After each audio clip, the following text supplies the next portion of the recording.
नमस्कार. निवेदक विठ्ठल पवार या माझ्या यूट्यूब चॅनलमध्ये आपल्या सर्वांचं मनपूर्वक स्वागत. 19 फेब्रुवारी शिवजयंती, त्या निमित्तानं आपण साध्या सोप्या पद्धतीनं भाषण कसं करावं, तसेच या शिवजयंतीच्या कार्यक्रमाचं सूत्रसंचालनासाठी काही बोधक वाक्य, बोधक ओळी निवेदकाला माहिती असणं आवश्यक आहे. चला तर आपण पाहणार आहोत. शिवजयंती निमित्त सर्वात सोपं, अत्यंत कमीत कमी शब्दाचं आणि छत्रपती शिवाजी महाराजांच्या कार्याचा विशाल अर्थ सांगणारं हे भाषण. चला तर ऐकूया.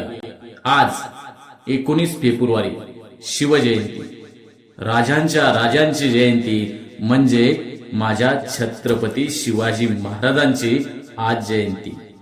छत्रपती शिवाजी महाराज हे हिंदुस्थानाचे आराध्य दैवत आहे. सर्वांना शिवजयंतीच्या मनपूर्वक शुभेच्छा देतो. छत्रपती शिवाजी महाराजांनी रयतेचं हिंदवी स्वराज्य स्थापन केले. माँसाहेब जिजाऊंनी शिवबांना लहानपणी रामायण महाभारतातील शूरांच्या कथा सांगितल्या. म्हणूनच स्वराज्याच्या रूपानं या भूमीवर शिवभारत घडले. रयतेसाठी जगणारा, रयतेसाठी श्वास घेणारा आणि रयतेसाठी आयुष्याच्या शेवटच्या श्वासांपर्यंत लढणारा पृथ्वी तलावरील एकमेव जाणता राजा म्हणजे छत्रपती शिवाजी महाराज.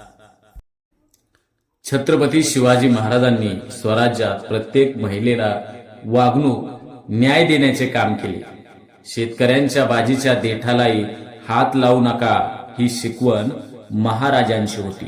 आज शिवजयंतीच्या निमित्ताने छत्रपती शिवाजी महाराजांचे विचार, आचार आत्मसात केले पाहिजे.